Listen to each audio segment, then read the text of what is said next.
The Chancellor took the first step towards repairing the public finances or reintroducing fiscal conservatism with a bit of stealth tax.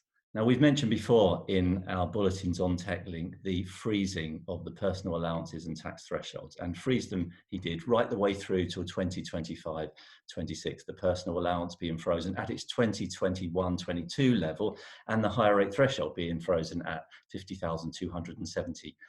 It's 2021-22 level right the way through till the end of 25-26. He also froze actually the CGT exemption and the inheritance tax threshold and residence nil rate ban. That is the nil rate ban and the residence nil rate ban.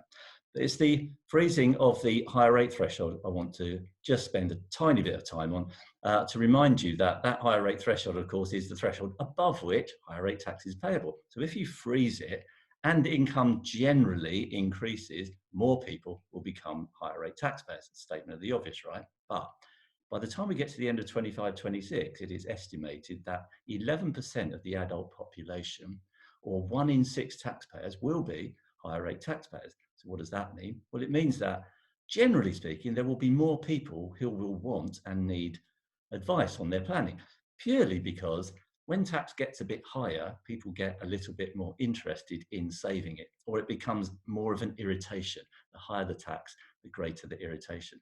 You combine that with the fact that so far, the ISA allowance is still £20,000. The junior ISA allowance is still £9,000. You can still put money into your pension funds. You can still defer tax in various ways by investing smartly.